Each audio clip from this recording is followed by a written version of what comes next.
존경하는 국민 여러분, 지나간 대한민국의 10년 동안의 역사를 돌이켜보면 주사파 정부, 다시 말해서 김일성주의자들이 이 나라와 대한민국 국가를 송두리째 망쳐놨다면, 또 제가 주사파 때문에도 분이 나서 감옥을 3번이나 갔다 왔고 이것을 해결하려고 목숨 걸고 투쟁을 했는데, 이제 보니까 이 주사파보다가 더 참혹한 사건이 일어나는 것은 지금 여의도에서 일어나고 있는 소위 말하는 우파 정당이라고 하는 국민의힘을 비롯한 이 정당들, 그들이 당 대표를 선거를 한다.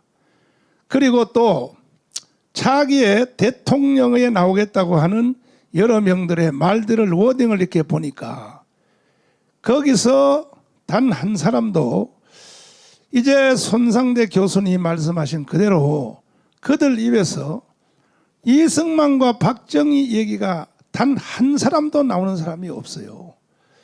그렇다면 대한민국이 무너지고 앞으로 대한민국이 가야 할 길에 대해서 아는 사람이 없다고 보는 것입니다. 그걸 모르는 사람들이 무슨 당 대표를 한다, 그리고 또 대통령까지 한다, 이렇게 된다면 지나간 10년 동안의 세월도 우리가 정말로 견디기 힘들고 주사파 때문에 고통을 당했다면, 앞으로 10년 동안은 내가 보니까 주사파가 아니라 소위 말하는 중도 우파라고 가장된 정치인들, 이들 때문에 앞으로 10년이 대한민국이 더 어렵게 될 수밖에 없다 하는 판단이 저한테 내려졌습니다. 이해를 하셨습니까, 국민 여러분? 다시 말씀드리면 지금 대한민국의 지도자, 여러 분야, 언론, 학계, 정치인, 종교인, 모든 지도자 그룹에서 이승만과 박정희 얘기가 안 나온다는 얘기죠. 그럼 왜 이승만, 박정희가 중요하냐? 대한민국은 이승만이가 설계도를 그린 겁니다. 설계도. 대한민국에 대한 설계도. 그리고 그 설계도에 따라서 시공을 한 사람이 누구냐? 박정희입니다. 그러니까 이승만이 설계하고 박정희가 집을 지은 나라가 대한민국인데, 설계도를 모르는 사람이 앞으로 대한민국 문제를 해결할 수 있겠느냐? 우리가 집을 다 짓고 준공검사 끝난 뒤에도 그 집을 지을 때 설계도를 왜 안 버리고 왜 그대로 보관하느냐? 살다가 보면 다시 수도 파이프가 녹이 슬고 또 집이 노후화되면은 다시 또 리모델링을 하나 할 때는 반드시 처음에 그랬던 설계도가 필요하기 때문입니다. 그래야 수도관이 어느 벽을 타고 지나갔는지, 전선이 어느 벽을 타고 안에 숨어 있는지, 이 설계도가 있어야 다시 재시공, 재리모델링도 할 수 있기 때문에. 그러나 대한민국을 설계한 설계도를 잊어먹었어요. 왜 그러냐? 이승만, 박정희를 모르니까. 이승만, 박정희 모르는 사람은 설계도 없이 집을 지으려고 하는 사람과 같고, 설계도 없이 재건축하려고 하는 사람과 같은 것입니다.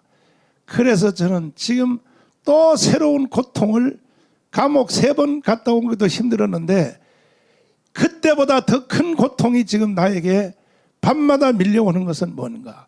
앞으로 대한민국을 책임진다고 하는 큰소리 치는 사람들이 한 사람도 그 입에서 대통령을 한다는 사람도 그렇고 또 당 대표 한다는 사람도 그렇고 없어요. 여러분 보셨습니까? 이승만과 박정희의 설계도 말하는 사람 봤습니까? 그렇다면 그들이 앞으로 10년 동안 대한민국에서 정치를 하거나 뭔 짓을 해도 반드시 그 결과는 이번에 주사파 문화가 대한민국을 참혹하게 만든 것 같은 일이 반드시 일어날 수밖에 없다는 것을, 이런 모습을 보고 저는 이제 결론적으로 특단의 조치를 내렸습니다. 저는 그동안에 목사로서 그야말로 애국운동, 투쟁, 여기에 포커스를 맞춰서 했는데, 이제 불은 다 껐습니다. 이제 주사파의 불은 어느 정도 껐는데 문제는 이 나라를 끌고 갈 사람들이 아직도 정신을 못 차리고 있으니까 이제는 우리 편도 아니지만 우리 쪽에 속한 지도자들을 키우는 데 있어서 저희들이 전력을 다해야 되기 때문에 이 상태로 인수인계를 받아버리면 또 10년을 장난쳐버리면 대한민국은 망하는 것입니다.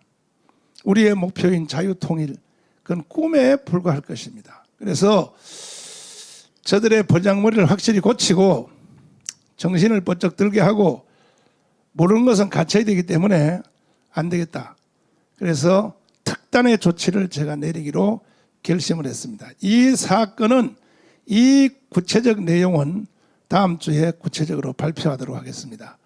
존경하는 국민 여러분, 제가 그동안 가문강장을 비롯하여 30년 40년 동안에 제가 붕해하면서 전국에 다니며 붕해하면서 모든 체육관들 다 빌렸어. 장춘체육관, 평택체육관, 대전체육관, 구미의 박정희체육관, 대구의 인터불고, 부산의 구덕체육관, 광주의 동천, 할 것 없이 전국의 모든 도시의 최고의 체육관들을 빌려서 제가 30년 동안을 외쳐왔고 부르짖어 왔는데, 그래서 이제 국민들은 어느 정도 알아들었는데 지도자들이 아직도 못 알아듣고 있기 때문에 저는 이제 마지막 일을 좌파가 아니라 우파도 아니지만 자기들이 중도라고 늘 떠드는데 내가 볼 때 그들은 중도도 아니고 이중대입니다. 이중대.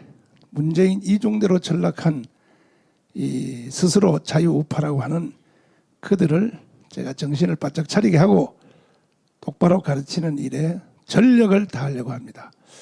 존경하는 국민 여러분, 오늘까지도 저희들과 함께 해오신 국민 여러분, 이제 우리 마무리 작업도 함께 해주시기를 바라고, 반드시 미국의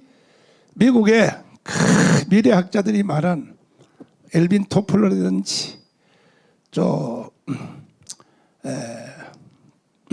조지 프리드먼 박사라든지 하버드 대학 경제학 교수 로버트 베로라든지 그 미국에 있는 학자들이, 아이비리그 학자들이 2050년도에 가면 한국은 G2 나라가 된다라고 저렇게 예견 내지는 예언을 하는데도 주인공인 우리 국민들이 아직도 정신을 못 차리고 있다면 이건 비참한 것입니다. 우리 함께해서 그들의 예언 그대로 우리가 세계 G2 국가로 나아갈 수 있도록 여러분 함께해 주시기를 간절히 부탁을 드립니다. 감사합니다.